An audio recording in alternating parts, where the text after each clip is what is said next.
27 तारीख को देवली विधानसभा के अंतर्गत संगम विहार में जो घटना घटी, ये सरकार को एक आईना दिखाने का काम है और इस सरकार का पोल खोलने का भी काम है।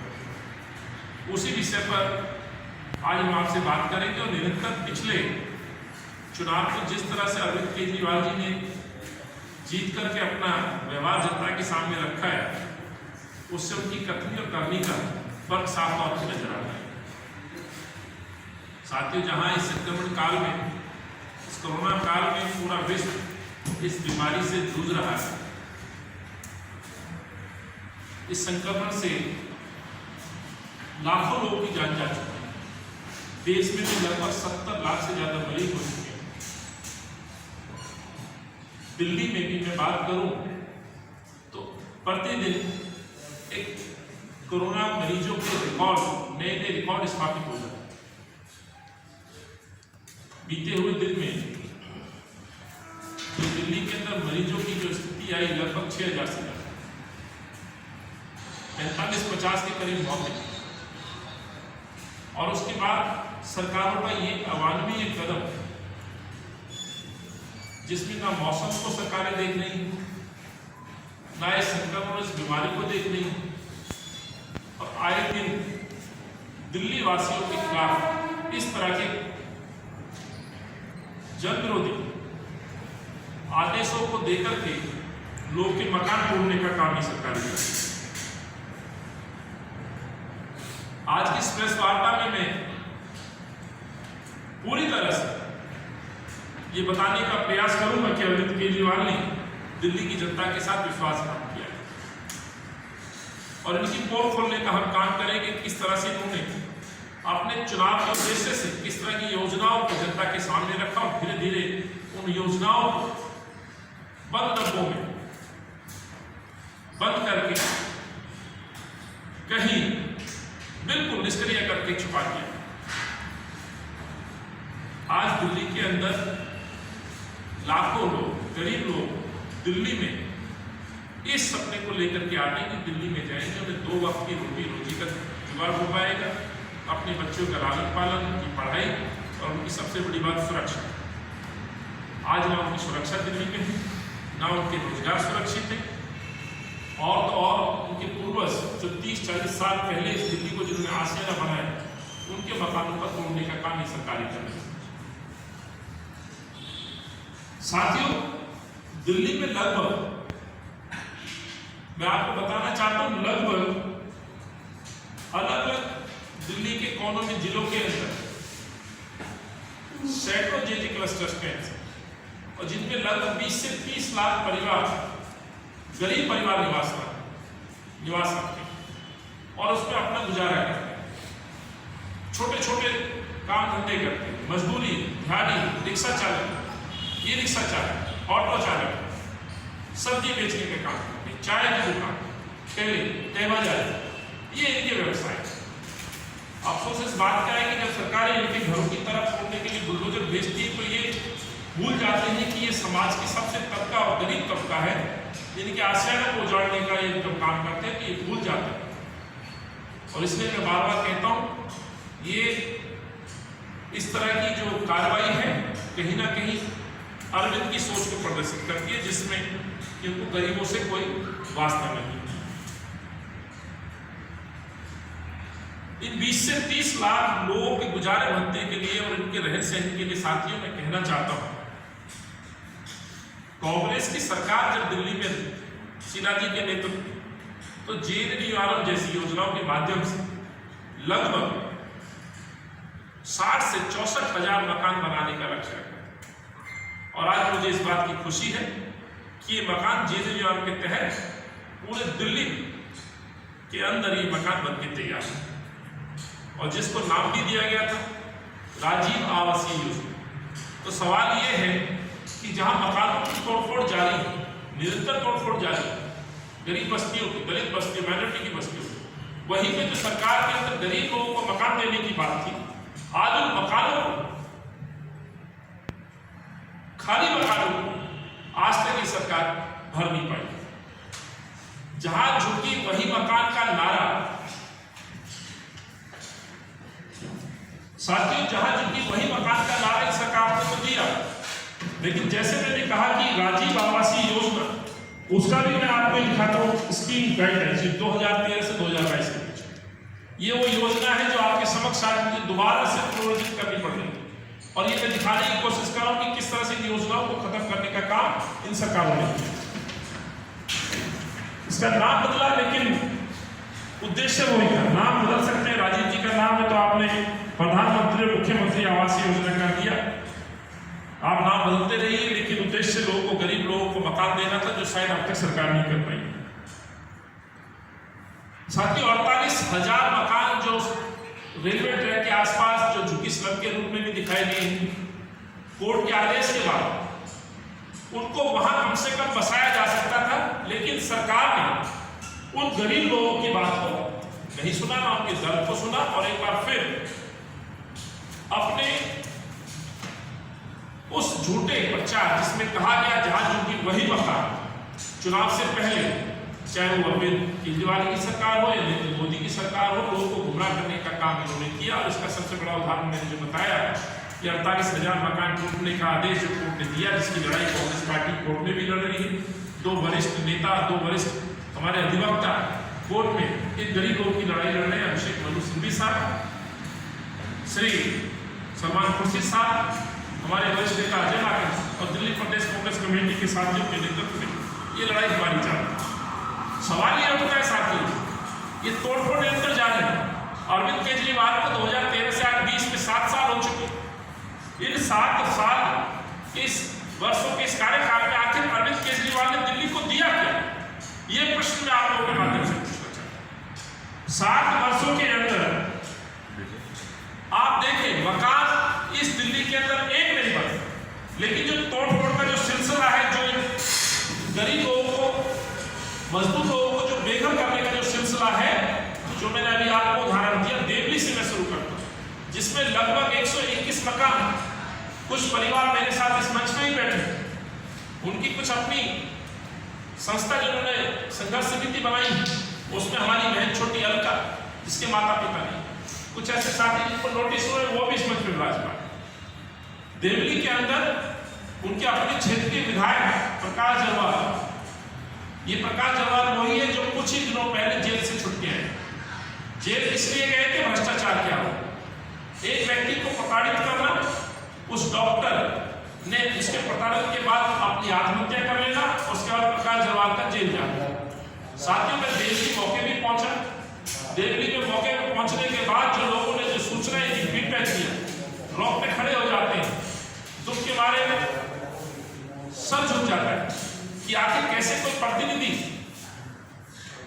प्रतिनिधि अपने क्षेत्रवासियों को इस तरह से प्रताड़ित कर सकता है।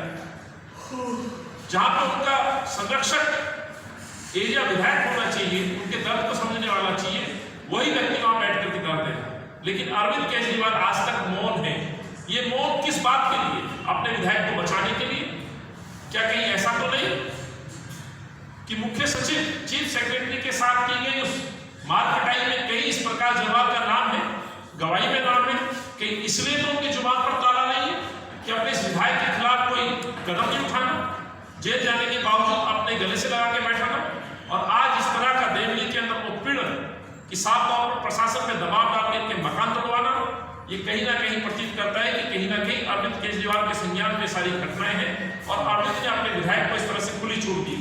केवल ये दिल्ली की बात नहीं, पूरी दिल्ली के पार्षद और विधायक इनका अभी वर्तमान का इतिहास निकालेंगे तो सब जगह इस तरह की सूचनाएं, जो भ्रष्टाचार पे बात करने की बात किया करते थे अरविंद केजरीवाल, आज उसी सरकार और उसी के मंत्री से लेकर के विधायक और पार्षदों ने जो आकार मचाया हुआ है, गुमराह करने के लिए आए दिन नए ढोंग रखते हैं, ढोंग रचते हैं, नए प्रचार के प्रसार के माध्यम अपनाते हैं, लेकिन सच आज जनता के सामने, जिसमें सबसे बड़ी घटना देवली की मैं आपके सामने प्रस्तुत कर रहा हूं। साथियों, ऐसा ही 24 सितंबर 2020 ओखला के धोबी घाट के पास 2.5 एकड़ में बसी झुग्गियों को तोड़कर सैकड़ों लोगों को बेघर कर दिया। ये दूसरी घटना मैं आपके सामने ला रहा हूं, ओखला के धोबी घाट में। वैसे ही ईस्ट लक्ष्मी मार्केट में आपने देखा होगा, तब भी कांग्रेस पार्टी मौके पर पहुंची थी, मैं स्वयं भी पहुंचा। हालांकि कांग्रेस के पहुंचने के बाद दिल्ली के मुख्यमंत्री स्वयं पहुंचे, उन्होंने माना भी, लेकिन संक्रमण काल में उनको भी बेघर होना पड़ा और आज तक भी वो बेघर है। उनकी लड़ाई भी लड़ने का काम कांग्रेस पार्टी और श्री सलमान खुर्शीद साहब के नेतृत्व में हम लोग कर रहे हैं। सवाल ये उठता है कि निरंतर ये मकान तोड़े जा रहे हैं।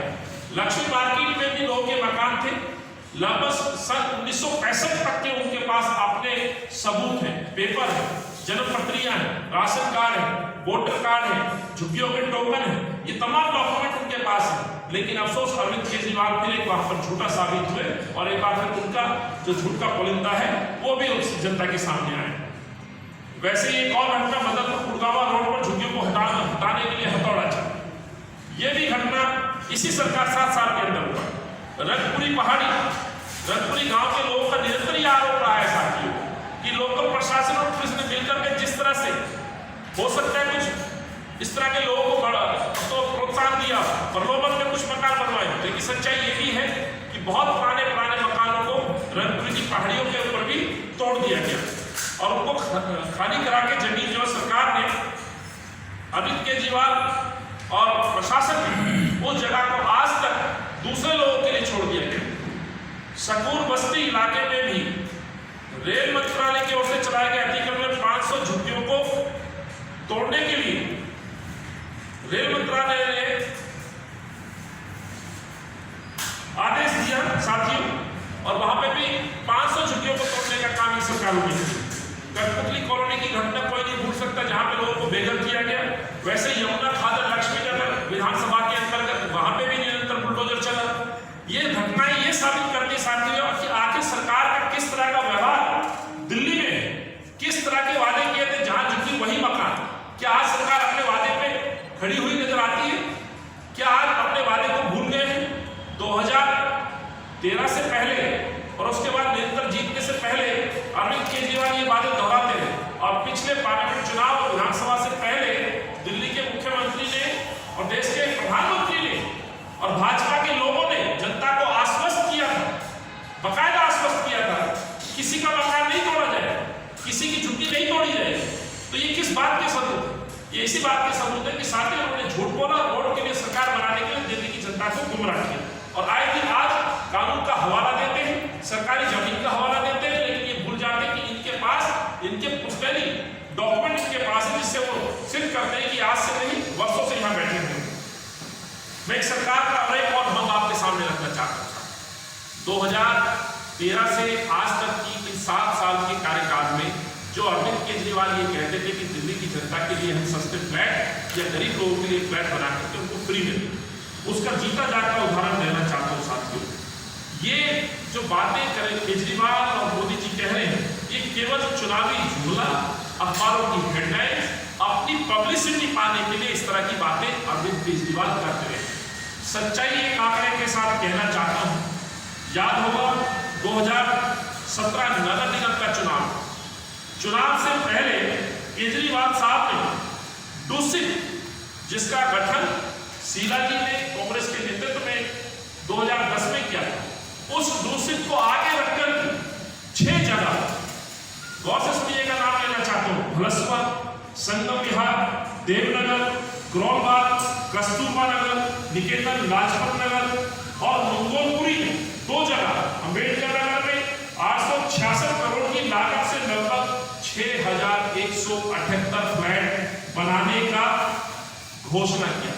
और जिसकी एविडेंस मैं आपको दिखाना चाहता हूँ, बड़े बड़े समाचार पत्रों में जिनके इश्तेहार भी निकाले गए, जिनके जो है एडवर्टाइजमेंट भी की गई और अरविंद केजरीवाल ने ये बड़े डंके की चोट पर जनता को ये विश्वास दिलाने की कोशिश की गई कि ये मकान हम बनाएंगे और दिल्ली के लोगों को देंगे, जो दिल्ली की जनता के काम आएगा, गरीब लोगों के काम आएगा। लेकिन हुआ क्या? 6 फरवरी 2017 को घोषणा करते हैं और 22 अगस्त 2017 यानी कि फरवरी से अगस्त में कितने महीने जाते हैं आप अंदाजा लगा सकते हैं। 19वें दूसरे बोर्ड की मीटिंग में इन्होंने फिर इन जगह को 6 से 3 जगह कर दिया, यानी कि 3 कॉलोनियों को हटा दिया।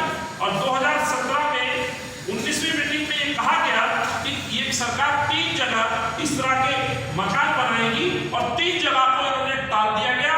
और आप जाएंगे थोड़ा इस पर रिसर्च करेंगे तो ये डॉक्यूमेंट्स हम आपको प्रोवाइड कर देंगे।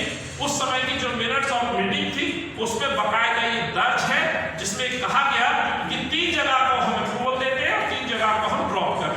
यानी कि कुछ महीनों के अंदर ही अरविंद केजरीवाल अपने वादे से मुकरते नजर आ गए।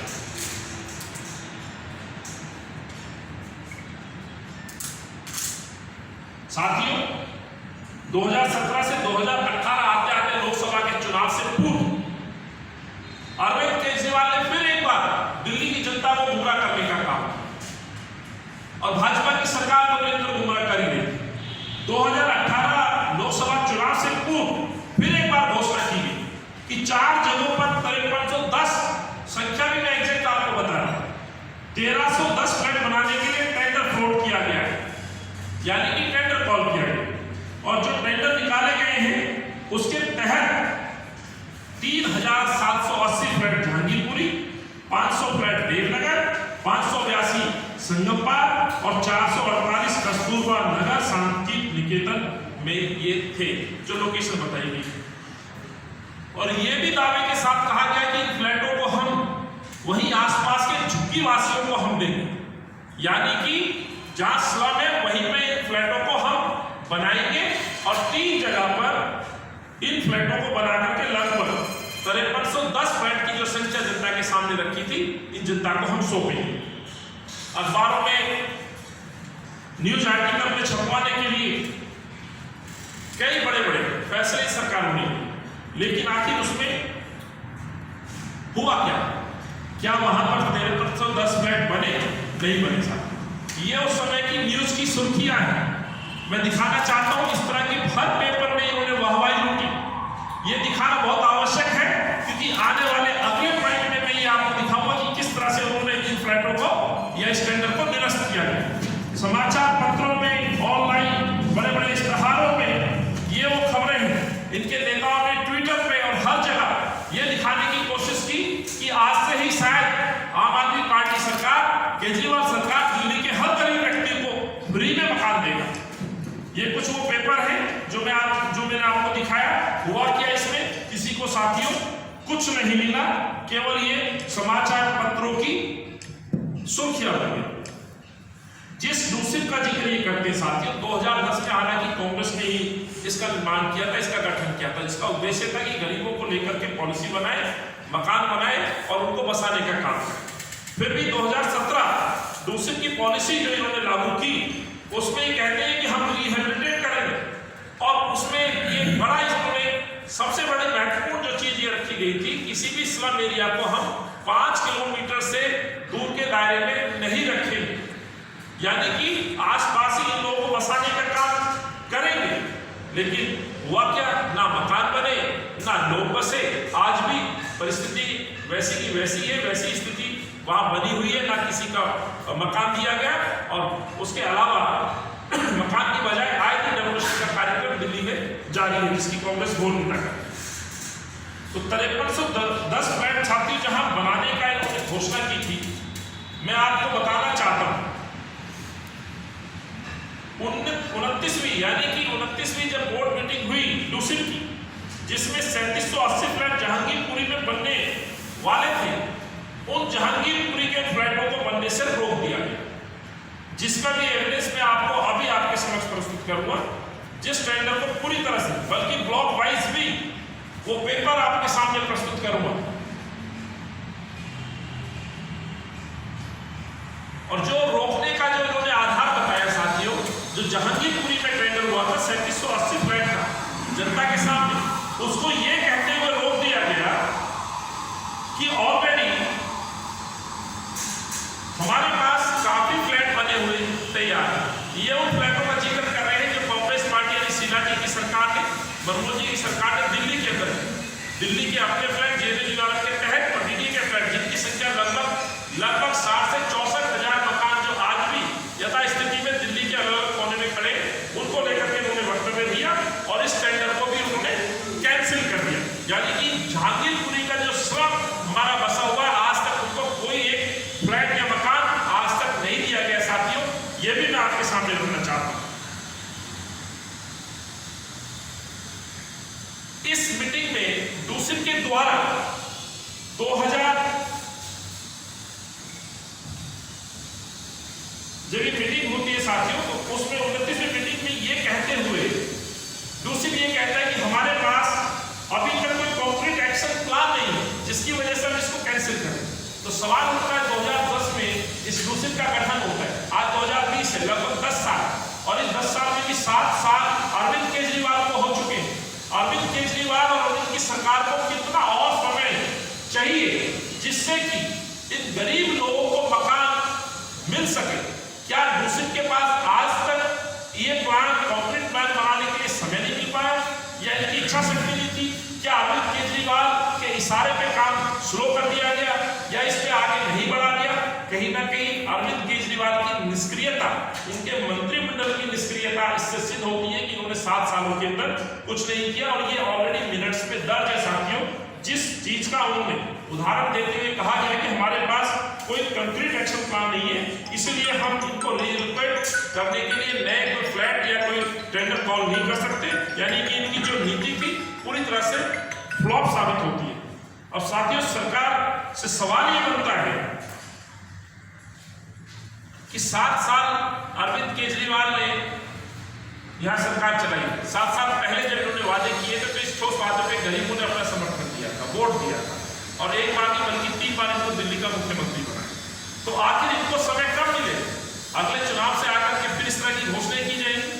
क्या चुनाव के मद्देनजर इस तरह की घोषणाएं की जाती है कि गरीब लोगों के मकानों से, उनके भविष्य से खिलवाड़ करना इस सरकार की आदत बन गई है? ये मैं कहना चाहता हूं। एक मैं सबसे बड़ी चीज आपके समक्ष और प्रस्तुत करूंगा साथी। याद होगा जो टेंडर का मैंने अभी आपको जिक्र किया है, ये वो दूषित का डॉक्यूमेंट है साथी, जिसमें ब्लॉक वाइज फ्लैट बनाने की भी बात अलग अलग एरियाज में कही थी। जैसे मैं ब्लॉक EF हर्ष जहांगीरपुरी के डॉक्यूमेंट दिखा रहा हूं आपको। जहांगीरपुरी का ब्लॉक CD, ब्लॉक G, जिसमें 1779 फ्लैट बनने थे, CD ब्लॉक में 636, वैसे ही H2 block Gujarati school Jahangirpuri में 77 फ्लैट बनने थे, H4 block Gujarati school Jahangirpuri में 44। ये झुग्गियां हैं जिनको मकान मिले थे, इनको आज तक कोई एक मकान नहीं मिला है। ये इससे बड़ा पेपर और मैं आपको क्या दिखा सकता हूँ? इस सरकार को आईना दिखाने के लिए डॉक्यूमेंट्स हम आपके समक्ष प्रस्तुत कर रहे हैं।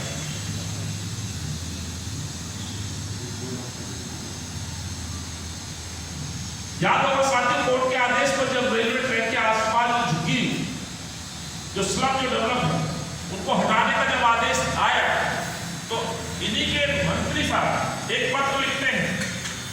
उस पत्र में साफ तौर पर, ये सत्येंद्र जैन जी का ये पत्र है, ये भी मैं आपके सामने रख रहा हूं। इसमें वो क्या कहते हैं, मैं बीच में से आपको देता हूं। जहां झुग्गी वही मकान, ये मैंने अंडरलाइन किया हुआ है, जहां झुग्गी वही मकान, ये वादा आम आदमी पार्टी और भाजपा दोनों ने ही किया है। यानी कि दोनों सरकारें, हम लगातार बोल रहे हैं, एक ही सिक्के के दो पहलू हैं। बड़ी रणनीति के तहत ये वादे करते हैं और अपने वादों से मुकर जाते हैं। यहाँ सत्येंद्र जैन ने ये चिट्ठी 16/9/2020, यानी कि अभी कुछ महीने पहले ही 16 तारीख 16/9/2020 का ये पत्र है। सीधे तौर पर माना भी है कि दोनों सरकारों ने वादा किया, वादा तो है, स्वीकार भी करते हैं, लेकिन साथियों आज तक 7 वर्षों में ना तो अरविंद केजरीवाल ने किसी को जहां झुग्गी वही मकान के तहत या अन्य किसी योजना के तहत किसी को मकान दिया, ना नरेंद्र मोदी साहब की सरकार ने। इसके विपरीत हुआ क्या है? सबसे बड़ी चीज जो मैं आपको कहना चाह रहा हूं साथियों, कांग्रेस ने 64,000 जो मकान बनाए थे वो गरीब लोगों के मद्देनजर बनाए थे, और उसका नाम भी दिया था राजीव आवासीय योजना। उसके भी मैं पेपर दिखाता हूं। उसमें जहां हमने कुछ स्लिप है साथियों, ये वो स्लिप है कुछ साथियों की, जैसे वृंदर जी है 224 अमर पार्क, जखीरा न्यू दिल्ली के रहने वाले। ये राजीव रथ आवास योजना के तहत इन लोगों ने अप्लाई किया है। ऐसे मेरे पास ढेरों आवेदन है जो हमने इकट्ठा किए। ऐसा ये दूसरा साथी है राजा महितम अमर पार्क जखीरा, इन्होंने 100 रुपए की अपनी रजिस्ट्रेशन फीस भी सरकार को दी हुई है। ये वो पेपर है, ये वो स्लिप है जिसमें इन्होंने 100 रुपए जमा कराए सरकार को, और लगभग 10 साल हो चुके हैं इनके पैसे जमा है। लेकिन सरकारों ने जिस तरह से जो मकान राजीव आवासीय योजना के तहत बनने वाले थे, जो इनको मिलने वाले थे साथियों, एक सरकार का, और मैंने पूर्व में भी ये बात आपके सामने रखी है, एक आदेश भारत सरकार, दोनों ही सरकारों को हम आज बता रहे हैं पर्दाफाश है किस तरह से गरीब लोगों के साथ खिलवाड़ किया। ये कॉपी है, ये राज्यसभा में हमारे शहरी विकास मंत्री श्री हरदीप पुरी जी का जवाब है। इस जवाब के तहत सीधे तौर पर उन्होंने जवाब दिया है कि जो JNNURM के तहत जो मकान दिल्ली में बने हैं उनको अब एक नई योजना के तहत अब किराए पर देने की पॉलिसी डाली, यानी कि जिन लोगों ने अपने मकान का सपना देखा था, जिन लोगों ने राजीव आवासीय योजना के तहत 100 रुपए की पर्ची कटा करके अपना भविष्य में अपने घर का जो सपना देखा था, आज वो उन्होंने खत्म कर दिया। और हरदीप पुरी जी ने ये कहा है, जिसका नाम हालांकि इन्होंने बाद में प्रधानमंत्री आवासीय योजना रख दिया था अर्बन, जो मकान इसमें बने हैं उन तमाम मकानों को जो कि JNNURM के तहत बनी है, उनको अफोर्डेबल रेंटल स्कीम के तहत अब किराए पे देने की बात की।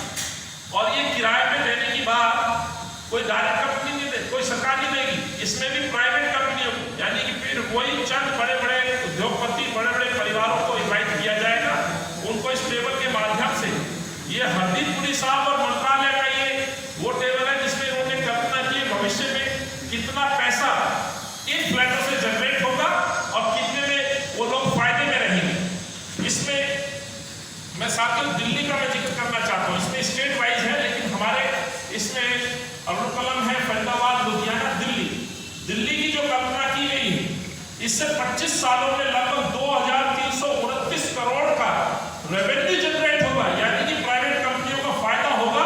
ये बात भी मंत्री जी हरदीप पुरी साहब बता रहे हैं, यानी कि जो गरीब लोगों को राजीव आवासीय योजना के तहत मकान मिलने थे, वो मकान भी उन्होंने छीन करके प्राइवेट सेक्टर के लोगों को, चुनिंदा लोगों को रेंट पे चलाने के लिए देने का काम ये सरकार कर रही है। ये साथियों मैंने ये बात इसलिए बताई कि जहां गरीब लोगों को लेकर के वादे तो करते हैं, लेकिन वादों पे खरे नहीं करते। इसीलिए इससे बड़ा और सबूत हम आपके सामने क्या प्रस्तुत करें कि दोनों सरकारों में जो सबसे बड़ा उदाहरण है उनकी कथनी और करनी, जहां चूंकि वही मकान दोनों पार्टियों ने नारा दिया, लेकिन एक व्यक्ति ने, यानी कि अरविंद ने दिल्ली में आज तक एक मकान नहीं बनाया। और देश के प्रधानमंत्री जो आज भी चुनाव प्रचार में बड़े बड़े दावे कर रहे हैं, बड़ी बड़ी बातें कर रहे हैं, मध्य प्रदेश जाते हैं, आप बिहार जाते हैं, आप दूसरे प्रदेशों में चुनावी दौरे में रहते हैं, वहां आप गरीबों की बात करते हैं। आप किस मुंह से बात करते हैं, कुछ किन आंकड़ों से बात करते हैं? आपने यहाँ बने बनाए मकानों को अफोर्डेबल रेंटल स्कीम में तब्दील कर दिया है, और ये स्कीम लागू भी कर दी है साथियों, यानी कि गरीबों को 64,000 मकानों में कोई घर देखने का, सपना देखने का अधिकार नहीं है। वहीं पे अरविंद केजरीवाल और उनके जो मंत्री ने पत्र लिखा, जो मैंने आपके समक्ष रखा, उसमें साफ तौर पर कहा गया है ऑलरेडी 60 से 64,000 मकान दिल्ली में बनके तैयार है, वहां उनको बसाया जा सकता था। आखिर बसाने का काम करेगा कौन? और जब इस स्कीम के आने के बाद तो अब शायद वो हक उनका छिन गया है साथियों। जो मैंने जिक्र किया, ये उसके टेंडर की कैंसल कॉपी है जो आपके समक्ष प्रस्तुत कर रहा हूं, जिसमें 5310 मकान बनाने का वादा जनता के सामने रखा था। यानी कि धीरे धीरे सुर्खियां भी की, प्रचार भी किया, प्रसार भी किया, और एक बड़े तथ्यों के साथ जब इस तरह की स्कीमें दिल्ली में लॉन्च की गई है साथियों, अरविंद केजरीवाल ने अपने प्रचार प्रसार पर 693 करोड़ रुपए खर्च किए हैं, 693 करोड़, और इस तरह की स्कीमों को लॉन्च कर रहे हैं। इसका सबसे बड़ा उदाहरण क्या हो सकता है कि स्कीम तो लॉन्च की, लेकिन जमीन पर कोई स्कीम आज तक उतर करके नहीं आई, किसी गरीब को घर नहीं बना, घर मिला नहीं। फिर ये 693 करोड़ रुपए अपने चेहरा चमकाने के लिए या झूठी वाहवाही लूटने के लिए खर्च किए। मैं इसको ईयर वाइज, सिलसिला वाइज भी आपके समक्ष प्रस्तुत कर रहा हूँ। 2015-16 में लगभग 85.92 करोड़ ये एक्चुअल एक्सपेंडिचर है साथियों, जो इस पे खर्च की गई है। 2016-17 में 71 करोड़, 2017-18 में लगभग 122 करोड़, 2018-19 में 50.88 करोड़, 2019-20 में लगभग 205 करोड़ अपने इस तरह की झूठी योजनाओं के प्रचार प्रसार स्वरूप इन्होंने अपने ऊपर खर्च किया है। और लगभग 2020-21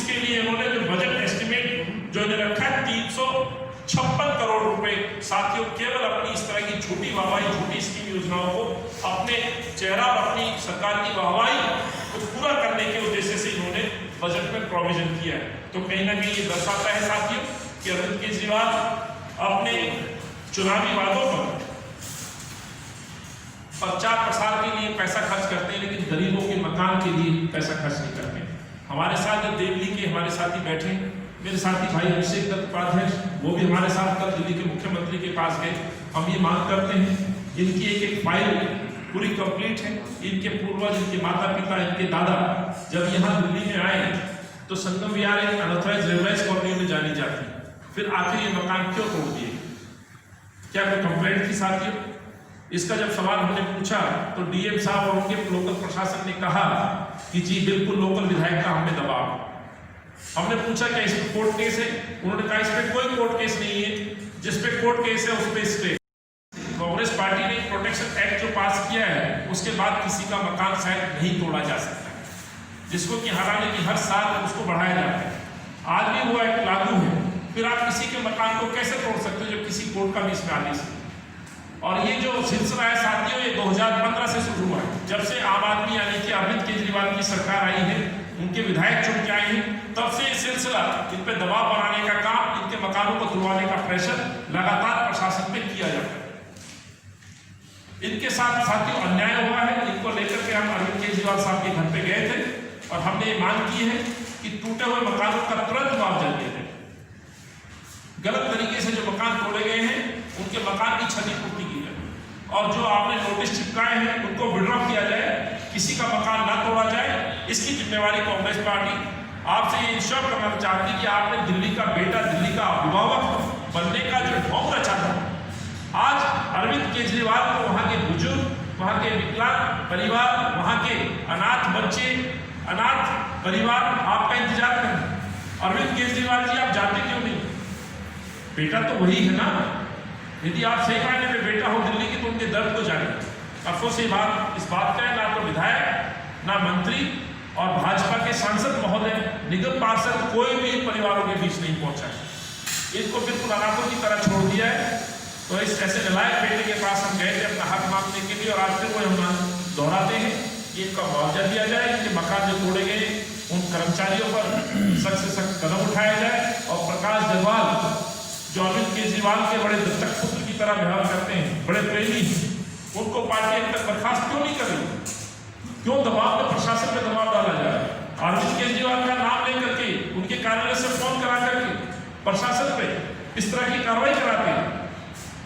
पैसा उड़ाई के आरोप, जलबोर्ड में इस तरह के गंभीर आरोप लगे, भ्रष्टाचार, सैनिक होम जैसी कॉलोनी के अंदर इलीगल कंस्ट्रक्शन से लेकर के बोलबेल तक के आरोप उन पे लग रहे, फिर भी अरविंद केजरीवाल चुप। कब जवाब देंगे? कब बोलेंगे इन परिवारों के लिए? कब अपने विधायक पे सख्त से सख्त कदम उठाएंगे, एक्शन लेंगे? यही कांग्रेस पार्टी मांग रख रही है। और आज का प्रेस वार्ता का उद्देश्य तो साथियों यही है कि दोनों सरकारों ने देश की जनता के साथ झूठ बोला है। अपनी जो स्लम पॉलिसी है, जहाँ जो कि वही मकान का जो नारा था वो पूरी तरह से खोखला साबित हुआ है। इन दोनों ही पार्टी के लोगों ने वोट के लिए दिल्ली के लोगों को छला है। खासतौर से हमारे दलित परिवार, हमारे माइनॉरिटी के और गरीब लोग, बिल्कुल गरीब से गरीब तबका, आप लोगों के सपनों के साथ खिलवाड़ किया, और कांग्रेस पार्टी ये सहन नहीं करेगी। यही मैं कहना चाहता हूँ। और इस बात के साथ यदि ये मकान तोड़ने नहीं रोके गए तो मैं आप लोगों के माध्यम से कहना चाहता हूँ कि कांग्रेस पार्टी परिवारों के साथ अरविंद केजरीवाल के घर के बाहर अनशन पे बैठने का काम करेगी। ये हमने कल भी बोला था और आज भी हम बोल रहे हैं, लेकिन किसी का मकान नहीं तोड़ा जाएगा।